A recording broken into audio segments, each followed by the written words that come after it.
So your BBB has partnered with Canadian Radio, Television and Telecommunications Commission to chat about Canada's anti-spam legislation, also known as CASL. The law introduced new requirements for businesses when sending commercial emails to consumers, and it's my pleasure to introduce our speaker today. So, Neil Barratt joined the compliance and enforcement team at the CRTC in May of 2017.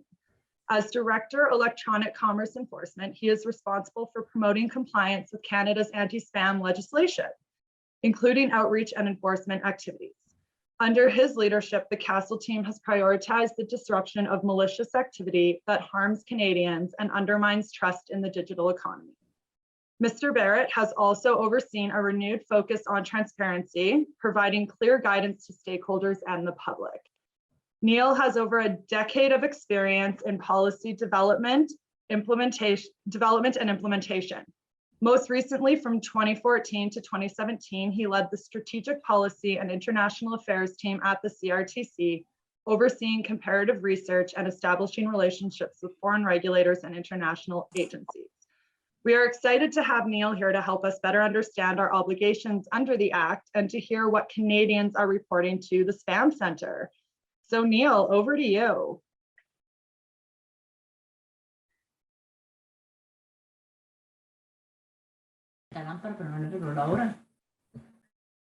Thank you so much, Julia. Let me just get my slideshow going here and share my screen.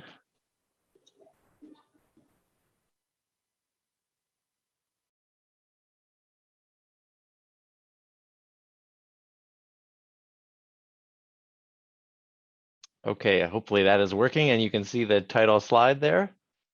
Yes, that's perfect. Okay, great. Good morning to everybody. Thank you so much for being here. Thanks to Julia for the introduction and to Allison and all the folks from the Southern Alberta chapter for inviting me to speak with you today. I'll skip the intro on my slide since Julia did such a good job at it. So just a quick disclaimer brought to you by my legal counsel. We have lots of information in the presentation, but this is really just guidance and general information. It's always best when you're developing your compliance approach to get legal advice specific to your situation and your business. So we'll cover a bunch of ground today. We'll talk about CASL and our general approach to compliance. We'll give you a quick snapshot of recent compliance education and enforcement activities. We'll talk to you a little bit about the complaints that we see coming into the Spam Reporting Center. And then we'll cover some of the general topics that are going to be most relevant to you as business owners or people trying to do electronic marketing. So consent, liability, we'll talk about social media, the implications for registered charities and non-for-profits as opposed to commercial undertakings. And we'll talk about basic due diligence and some tips for compliance.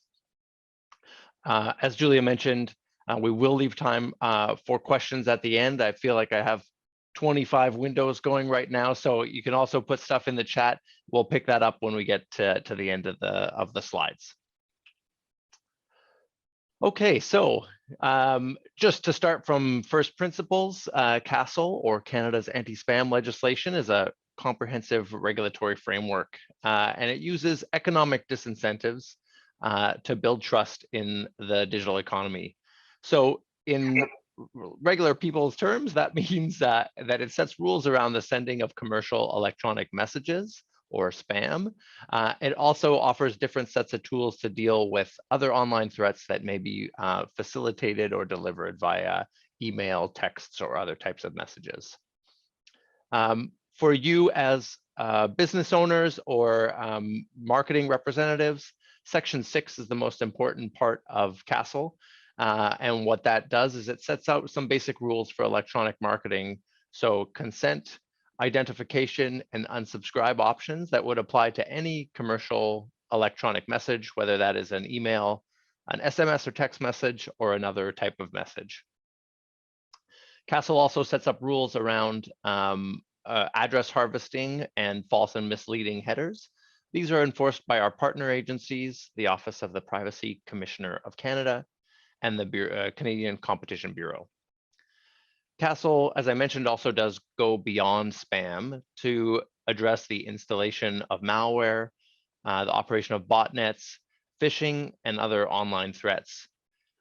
This broad scope for the Act was based in work that was done by the Task Force on Spam way back in 2005, which identified spam as an important vector for these types of abuse. So just quickly, here are the provisions of CASL that set out kind of what's allowed and what's not, or what's required to comply. So as I mentioned, Section 6 is the most important, I think, in a marketing perspective. It talks about the sending of commercial electronic messages. Section 7 discusses the alteration of transmission data in electronic messages. And Section 8 addresses the installation of computer programs. And the underlying principle for all of these provisions is that the user has to consent to that activity to give them some control over their inbox, their devices, and their online experience. Section 9, which we'll talk about a little bit later on, makes it a violation to facilitate any violation of Section 6 to 8. So if you're aiding or inducing someone to commit a violation, that itself can be a violation. Since coming into force, we've been very busy. The team set up early on before the Act was enforced in order to build capacity, build a team, and build the infrastructure that we needed to ensure compliance. After coming into force, we've taken a continuous approach of not only investigating non-compliance, but also promoting compliance, monitoring the marketplace, conducting outreach and compliance promotion sessions like this one today. We've also spent a lot of time putting information on the website and other places to make sure that stakeholders, when they have questions, they have a place to go to find the answers. We've been reviewing complaints that we receive in the Spam Reporting Center to understand the impact of our enforcement actions, but also to monitor trends in the market. And of course, we've conducted investigations and alternative case resolution efforts to address compliance concerns where they exist. Of late, we have been putting increased effort into addressing more malicious and harmful activity. So these are the fraudulent or scammy emails that you might get, or SMS. We've also looked at malware distribution in Canada, but we maintain a firm eye on the marketplace, and we really appreciate these kind of opportunities to talk to businesses of all sizes in Canada that are trying their best to comply with CASL. So we have a few enforcement actions at our disposal when it comes to ensuring compliance. We can send a warning letter to a company or individual to advise them of concerns that we have about their activity and suggest remedies. We can enter into an undertaking, which is a negotiated agreement between the CRTC and the individual or organization responsible for contravening CASL. These undertakings include several conditions, mostly built around the introduction or the strengthening of a corporate compliance program to address the issue that we've identified. And they can, in some cases, include the requirement to pay a specified amount. These can often be a really great outcome, can be an efficient and effective way to ensure compliance, but it's not always appropriate in every single case. Finally, we can serve a notice of violation on an individual or an organization where we believe on reasonable grounds that they've contravened CASL. And these usually include administrative monetary penalties to further incent compliance. The amount of these penalties can be significant because we need to account for the size and scale of the business and the nature and scope of the violation. They also need to be more than the cost of doing business. And as we all know, electronic marketing can be relatively cost effective, and people tend to do it at quite a scale when they get going. These notices of violation, I should note, they will be reviewed, or they may be reviewed by the Commission. So that's the first appeal mechanism that exists under CASL. if you receive a notice of violation, you can file representations to discuss either the amount of the administrative monetary penalty or the acts or omissions that led to the NOV. And then the commission, which is our decision-making body here at the CRTC, they decide on a balance of probabilities whether the violations were committed and whether the AMP is appropriate. Neil, is it okay if I just quickly interrupt? We just had a course. question in the chat about implied consent and what that is, and don't consumers have to opt in to receive email? So let me just put a pin in that for a couple minutes, because Sure. the slide on consent is coming right up, and I think that Perfect. should get to the question. Thank you. So just to wrap up here, in the middle of the slide, there's a few considerations that underpin our choice of what an appropriate enforcement measure is. For us, the effect on compliance is the most important, but we also look at the organization's prior conduct, the cooperation with the investigation, the nature and scope of the violations, and of course, impact on Canadians. So just to note, the CRTC, we're quite lucky, I think, to house the Spam Reporting Center. So this provides an opportunity for any Canadian to submit a complaint about electronic marketing they receive. It also serves our partner agencies at the OPC and the Bureau. And we include other data feeds in there to enrich and kind of provide us a good context of the landscape that's out there. So the numbers might be a little bit small on the slide here, but the graph is showing the number of complaints that we've received since coming into force way back in 2014. And we've averaged about 5,000 to 6,000 per week. So we're still getting lots of Canadians complaining. Now, just to note, these are not necessarily validated complaints.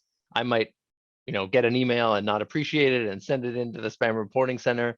That doesn't mean that it wasn't, that it was non-compliant.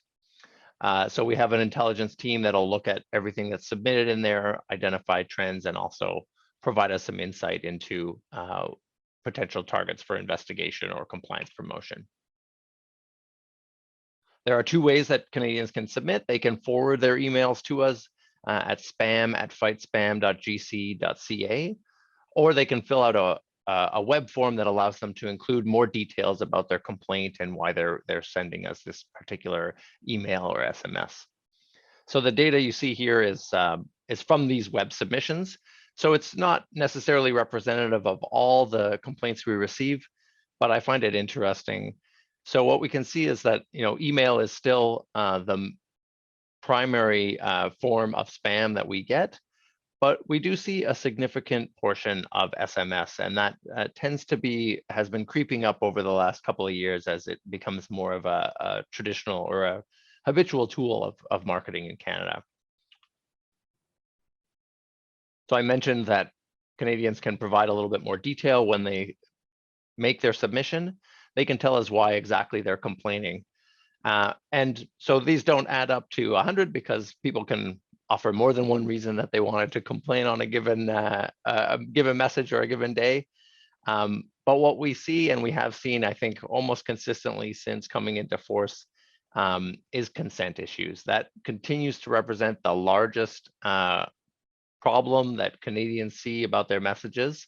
And as I said, doesn't mean necessarily that every single one of those is a non-compliant message, but I think it's relevant to keep in mind what is concerning Canadians.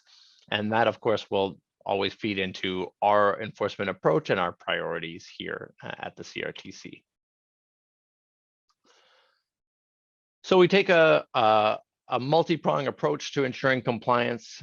We've engaged international partnerships to share best practices. We've posted, as I said, several information bulletins and a vast array of other compliance guidance on our website. We've also conducted a few dozen investigations since 2014.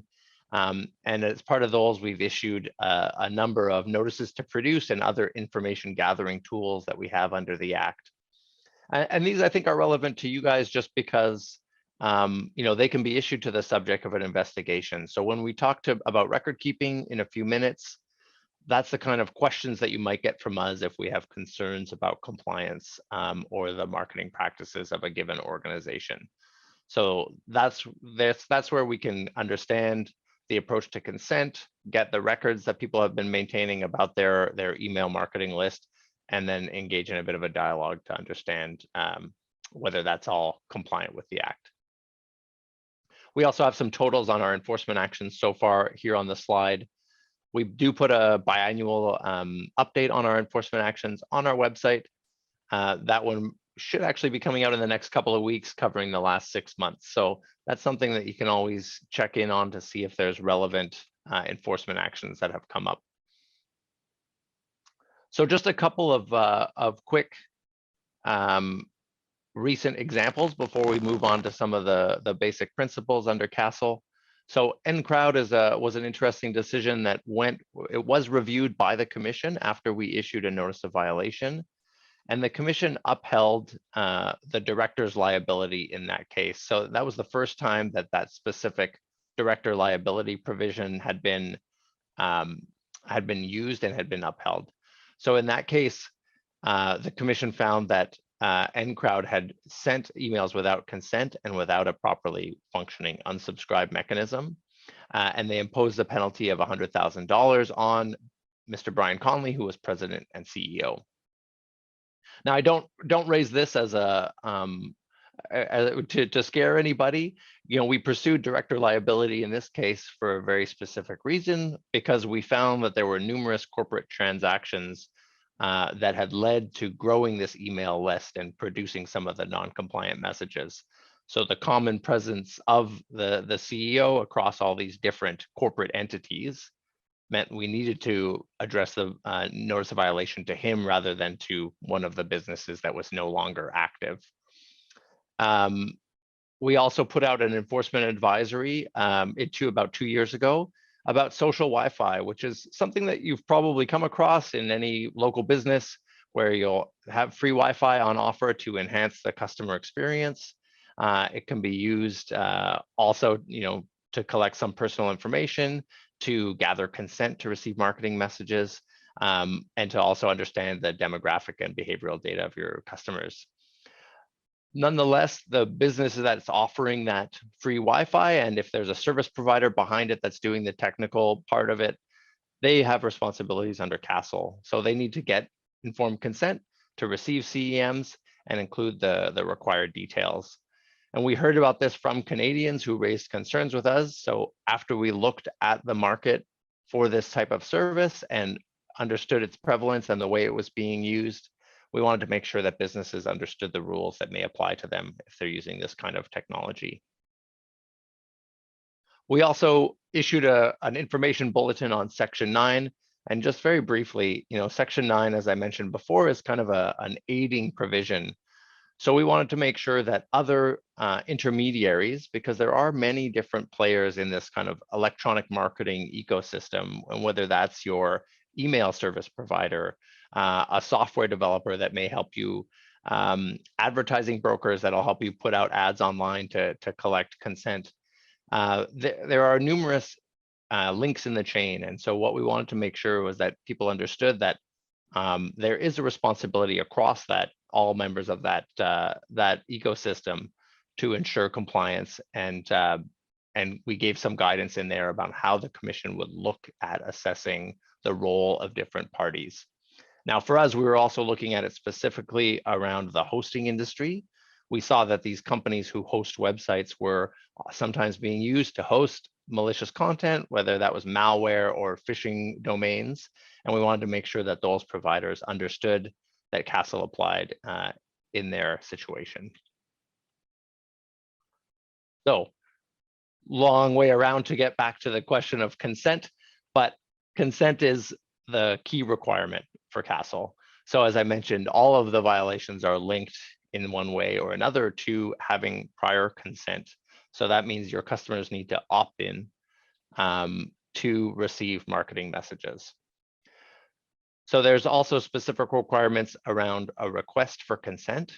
You need to include the purpose that you're requesting consent, the identity and the contact information of the sender, and a statement indicating that the recipient can revoke their consent at any time. So we could talk a little bit about the record keeping, but as I mentioned, or as the question implied, there are two different kinds of consent.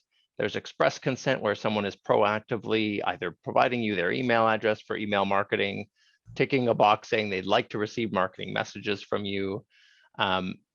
That's express consent. There is no time limit to that. It lasts until the customer decides they want to revoke it. There's also implied consent, which can be for a variety of different reasons under the Act, but primarily from business or non-business relationships. So in that case, if someone has entered into a transaction with you, you would have implied consent to send them messages. However, that has a time limit, and depending on the specific type of implied consent, it can range from 6 months to 2 years. So when we talk about what kind of records you need to keep, CASL doesn't say, oh, I need to have a spreadsheet of the consents that I've gotten from my different customers. Rather, it can be adaptive to the size and scale of your business, the type of marketing that you do, the type of business that you're in. However, you need to keep track of those different types of consent and think about that when you're designing your record keeping system. So if you're going to rely on past transactions for implied consent, then you'll need to have likely some transaction logs to show who bought what when. If it's based on, for example, an inquiry, if someone's asking about the price of a given product, then you might need to also note that in your record keeping to show that the specific type of correspondence that you received created implied consent for you. And we've seen that issue come up in commission decisions. In CompuFinder, which was a decision put out in 2017, the company argued that they had implied consent, but they didn't really have any detail to just to explain the nature or the content of the correspondence or the relationships that they had with their customers. The other thing I'd say, so we talked about express consent. Obviously, there's several advantages there, just to the fact that there's no time limit to it, and that the customer is going in with that kind of eyes wide open, understanding that they'll be receiving your marketing, which we have seen turns into more opened emails, more read emails, because people want to receive them. Nonetheless, you do need to be careful around what exactly the customer is consenting to. Agreeing to receive a newsletter is different than agreeing to promotional offers or marketing messages. So be careful around the language that you're using there, or be as specific as you can so that your customer is going to understand what kind of messages they're going to receive. But be aware that if you update that to be more specific, that's not changing what consumers in the past may have consented to.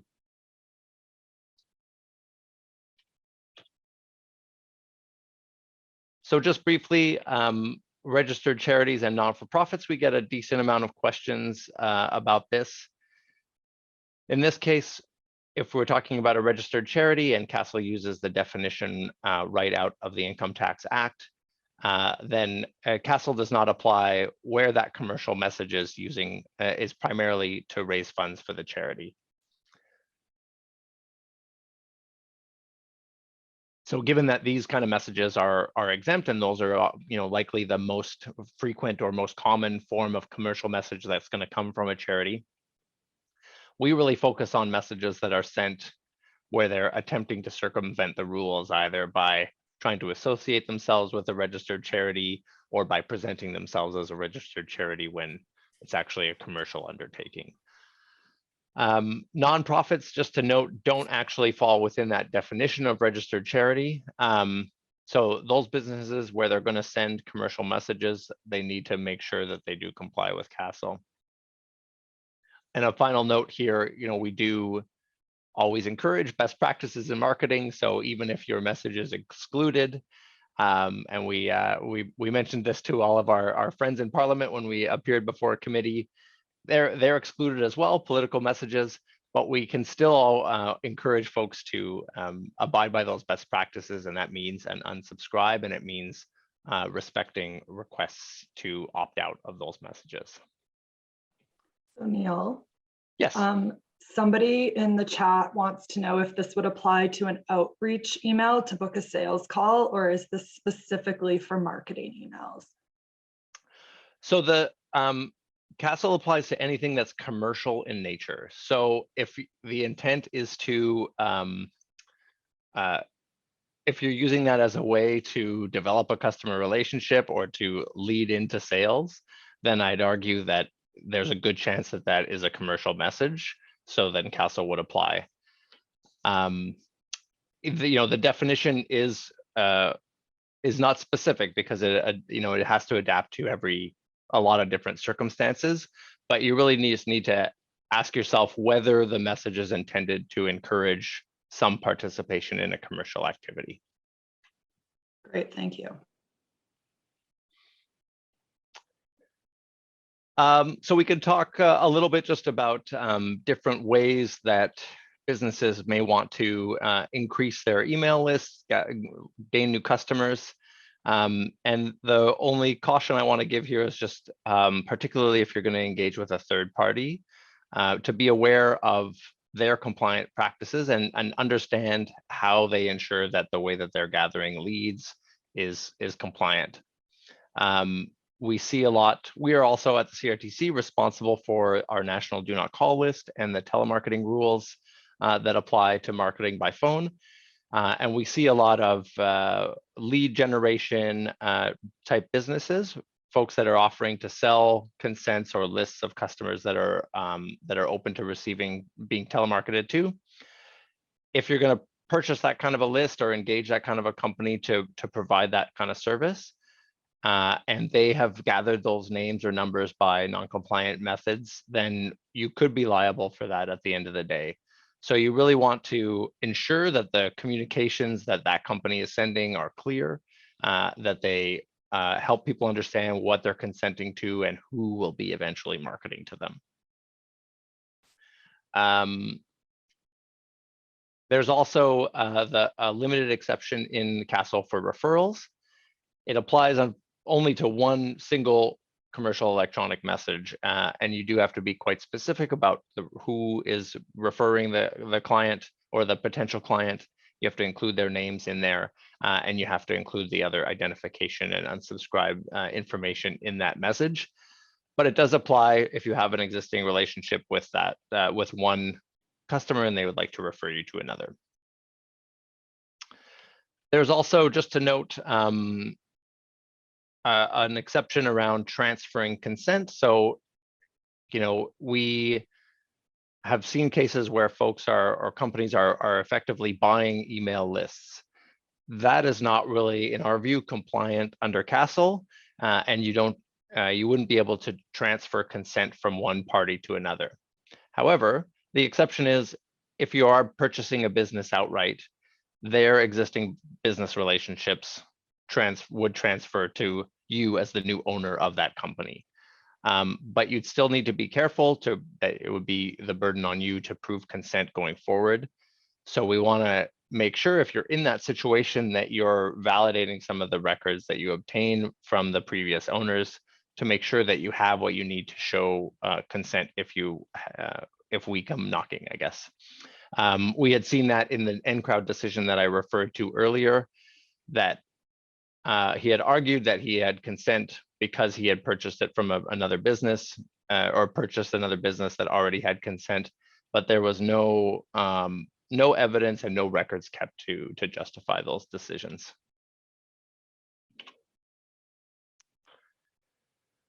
Social media is obviously very popular. It's not really new anymore. I can't say that, but it's becoming an increasingly popular way to market.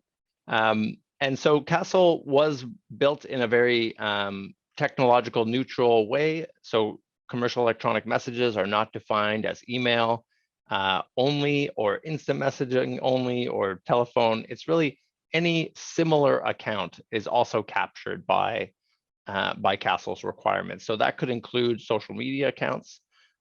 Would be an electronic address that you could send a CEM to. So if you're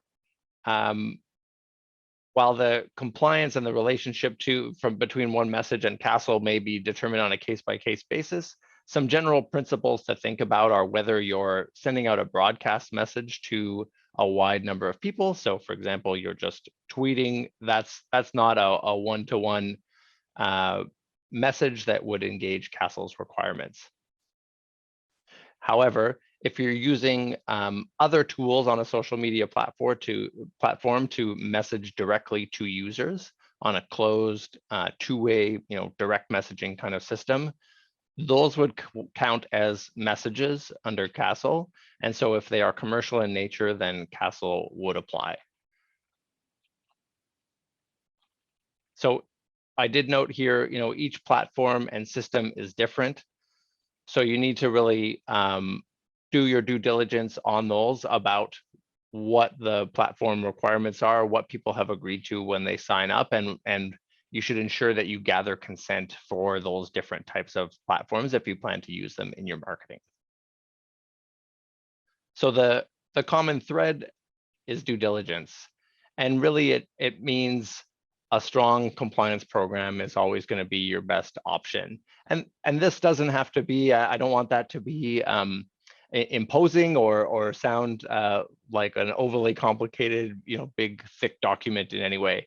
It depends on your business, and it can be something as simple as having some policies around your marketing practices, how you're going to gather consent, what kind of record keeping you're going to maintain. It's also going to be about training your staff, any contractors or other third parties that you might be working with from that perspective. And documenting your efforts where you see issues or if there are problems.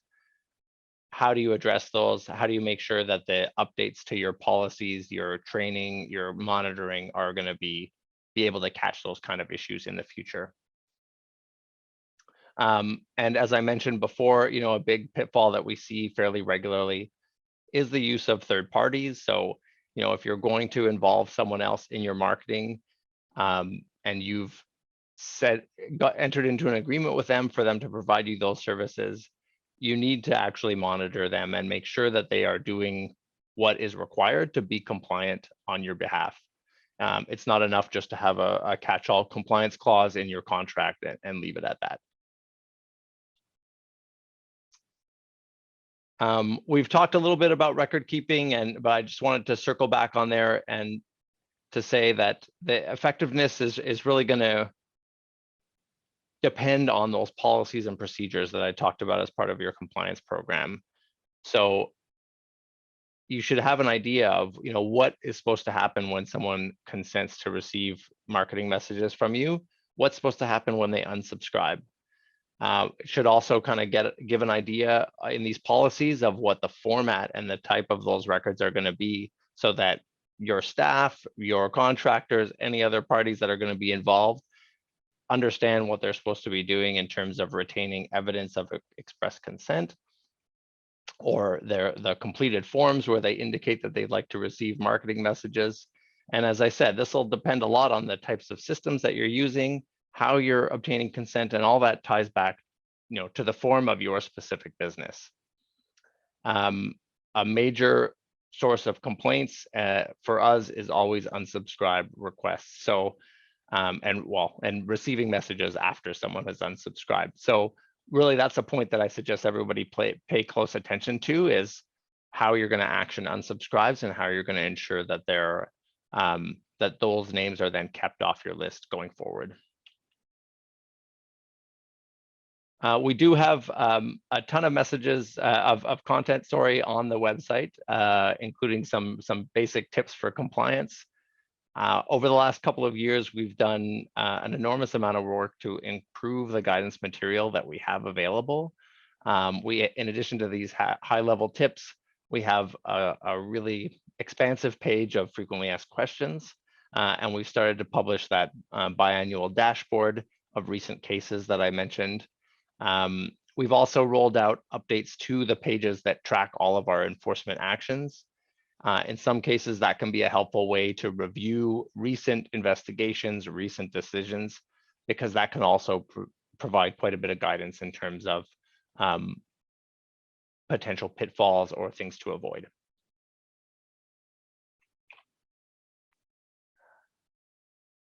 So I see there's a few chats in the window, and I want to leave some time for questions. So I'll wrap it up in a moment. But just to say, we really find this kind of collaborative engagement very important. We see that there's a great importance for our staff to understand the marketplace, understand the perspective of business owners and marketers. I think that, to me, effective regulation depends on that kind of dialogue. And we also understand that you guys, as being marketers, being business owners, you see what consumers have to say. You see the consumer perspective a lot more closely. So there's also a chance for you guys to help us if you see abuse happening, if you see people that are trying to use practices that may not be compliant. That kind of broad compliance out in the marketplace helps to really build a level playing field and improves customer satisfaction. And like I said earlier, there is research out there showing that this kind of marketing regime, it does improve the open rate and the read rate of your messages. So at the end of the day, when customers know what they're going to get and they know what to expect, then they're more likely to click through that and engage with those kind of offers. So maybe I'll stop there, and we can cover any other areas that might come up in questions, if that makes sense. Yeah, that's great. I've taken note of some of the questions that have popped up. So someone asked, would CASL apply if we are reaching out to customers to vote for an award we are being considered for?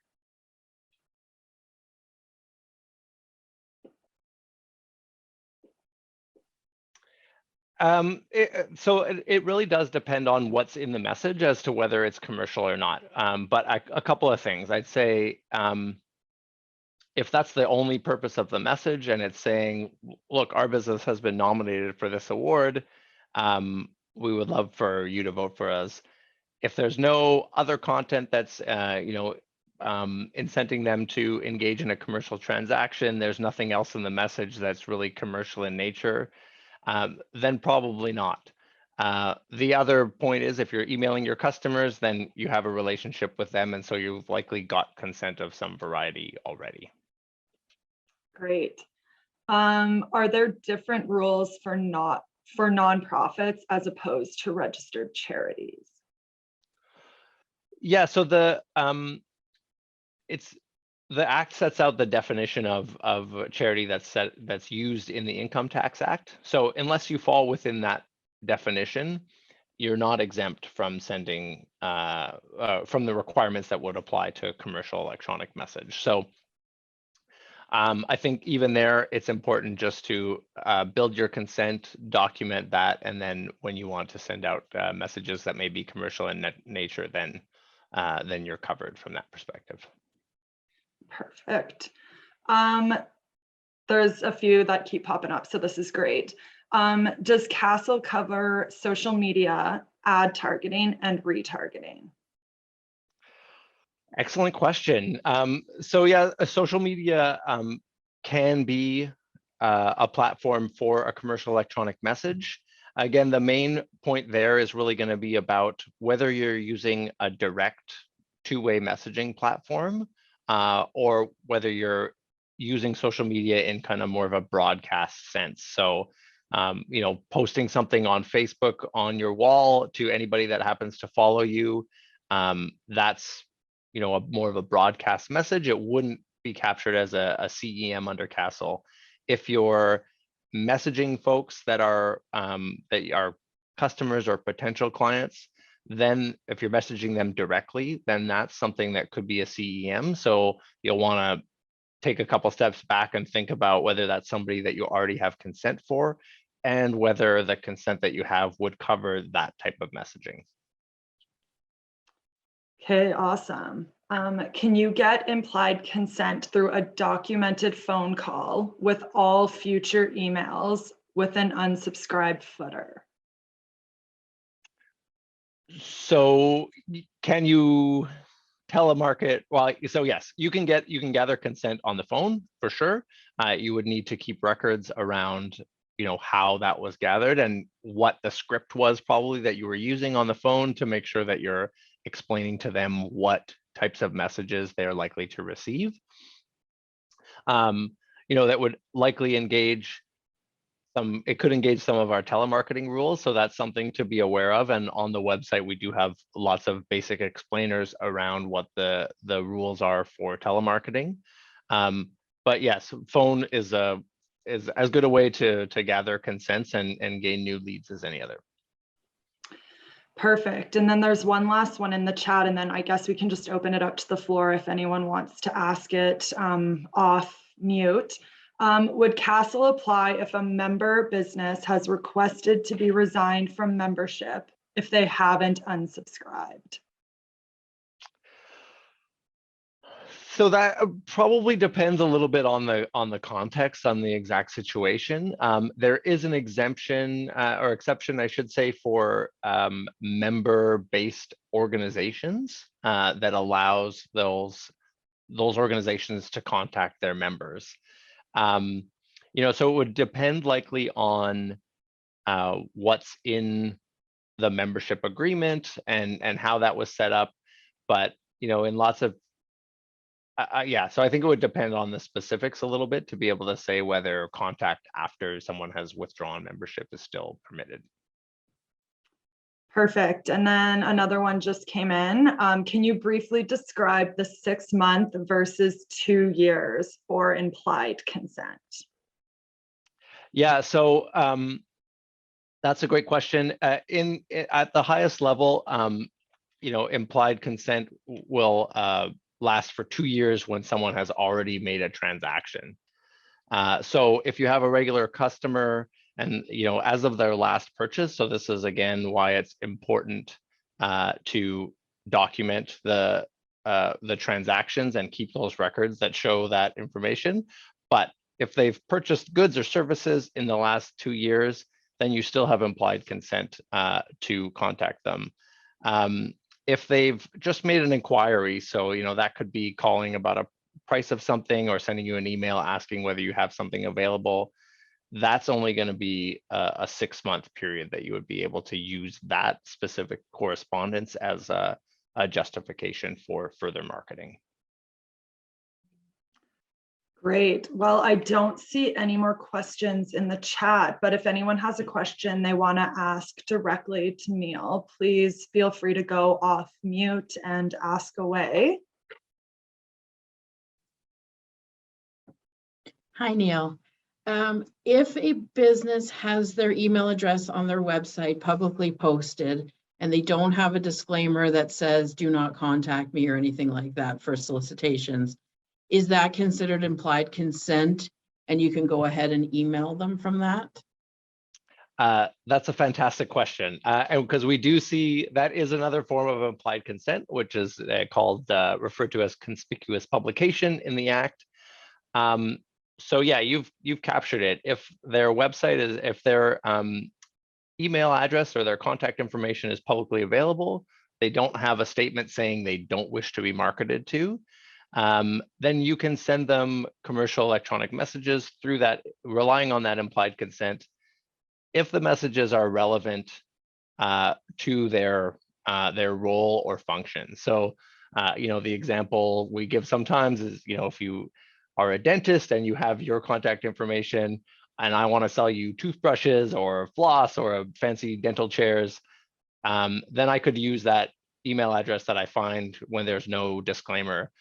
But I couldn't just send you something that's totally unrelated to your business. So you do have to think about that as well, the nature of the business, as well as the availability of the contact information.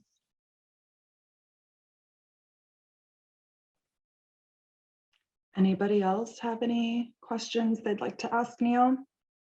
Oh, we got one in the chat here. Did I hear correctly that a lead seller can't transfer any consents it received? It's not impossible, you just have to be very careful. So they can collect consent on behalf of a third party, but you need to make sure you want to be really careful when you're having those discussions with them and looking over the materials that they're using to gather consent, because that can ultimately affect your customer relationship there and potentially expose you to liability. So it's not impossible. It's just something that you really want to kind of take your time, understand how that consent was gathered, and make sure that the that lead generation firm has done all their due diligence to ensure they're compliant. Great. Anyone else? Don't be shy.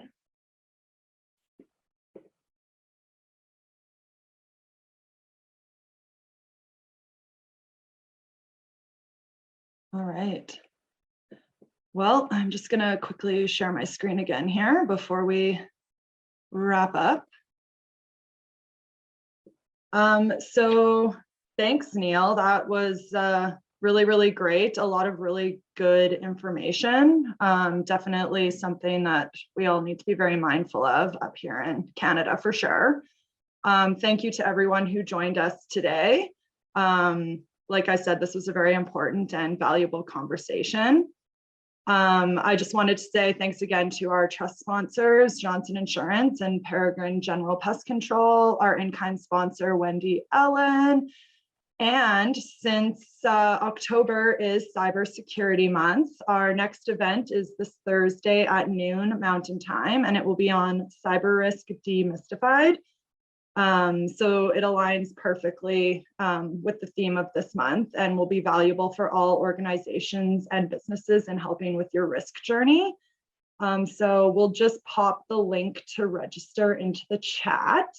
Yeah, and thanks again, everyone. And if you guys have any questions that might come up once you leave this meeting, please feel free to email me. I will pop my email address in the chat box, and I will make sure that the questions get to Neil to answer, and then we can distribute those back out to you. Let me just pop that in there now. I think I might have seen, just making sure there's no more questions. That there was one more question here, Neil, that maybe we have a few minutes if you don't mind. So if I wanted to send a marketing message to a business who has their email address on their website with the marketing message identified to improve their business, I'm not sure if that's a question or similar to what Allison had asked. I'm just reading it here.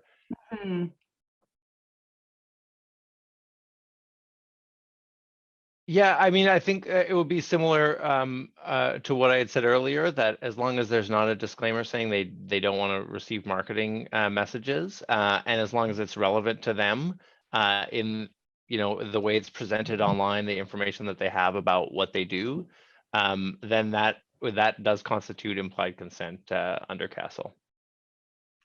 Perfect. Allison? There was one other question in there, and it kind of pertains to what I had asked. Is the public email a 2-year implied consent? So that one, I don't think it would really fit into the saying to have that time limit. What I would suggest is that if someone has their email published without that disclaimer and you think it's relevant to them, I would suggest the place to start would be a request for express consent, because if the person is interested, then you're going to be kind of have them locked in or opted into receiving further messages. I don't think, basically it would just be a one-off for each of those messages unless you got unless they entered into a transaction to produce that kind of implied consent, or expressly consented to receive further messages. Perfect. And then we did just get another question. Should all emails sent to a potential customer include an unsubscribe message / option? Yeah, definitely. And a fantastic question. As I mentioned, that's one of the main complaints that we get from Canadians in the Spam Reporting Center. So every commercial electronic message needs to have a functioning unsubscribe that's easy to perform. We see lots of complaints about ones where the customer has to log in to a platform to be able to unsubscribe or provide other information, or it's buried somewhere in the website, is the unsubscribe option. We've put out guidance. It needs to be prominent and easy to execute. So really that should be in any email. We all see them every day, right at the bottom, something, one click or less to get people off of the list if they like to. So any commercial message, and that does include a request for consent, counts as a commercial electronic message. So, the best advice is to bake that into your email template, so that's always on there in the footer, and that's going to apply just to every message that goes out to folks. Awesome. Well, we do still have a few minutes, so I guess, Neil, we can just hang out here, and if anyone has any questions that come up before we log off at 10 o'clock, we can happily answer them.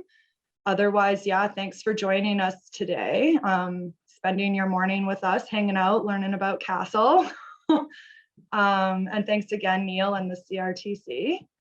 And we'll just leave the room open for the next 5 or 6 minutes here if anyone has any last minute questions.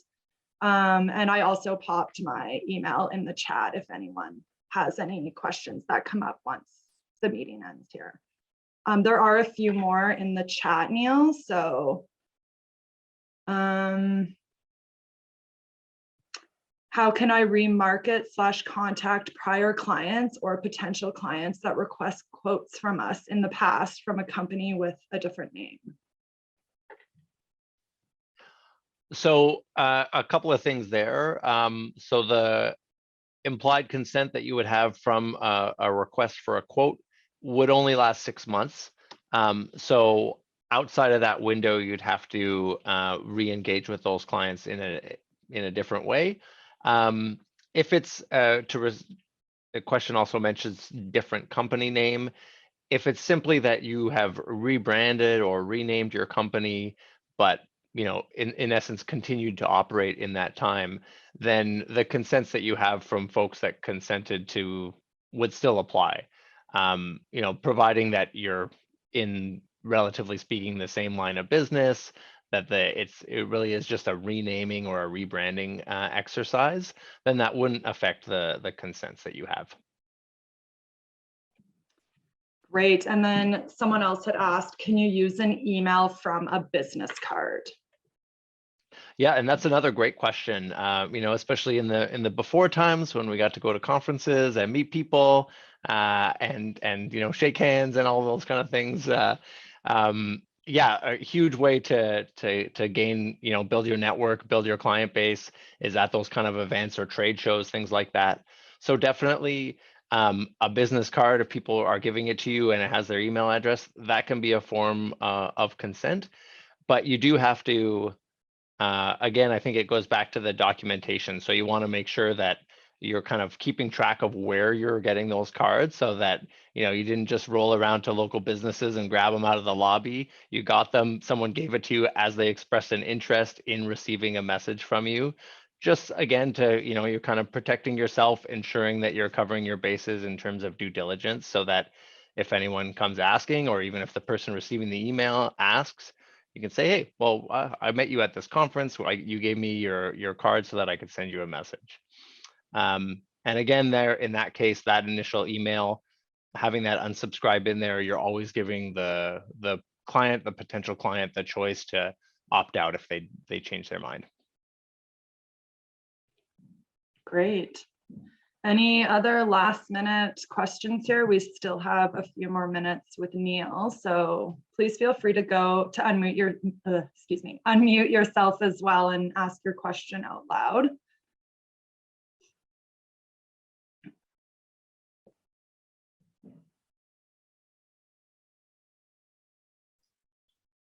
Neil, I don't have a question, just Mary here. I just wanted to say thank you so much. This was such fantastic information, and you're just so knowledgeable and had all the right answers to everything too. So thank you for spending time with BBB and with all of us this morning. Thank you. No, it's really been a pleasure. I think it's so helpful for us as well. And I do miss the olden times when we could meet in person and talk to business owners and marketers, because I think it really helps us do our business better and make sure that what we're doing is helpful and it's clear and it's as easy to follow as possible. So I really appreciate the invite and the opportunity to speak to you folks today. Excellent, thank you. Well, we might have to do this session again then, because this was a lot of really great tips. So thank you. Definitely. Well, we're inching near the 10 o'clock mark here. I guess lunchtime for you, Neil. So if there are no more questions, we'll probably just end things here. But like I said, you can email me, julia@calgary.bbv.org. If any questions come up after you hang up, and then I can forward those to Neil and make sure they get back to you as well. So yeah, we'll leave it there. Thank you again for joining us, everyone, and have a great rest of your day.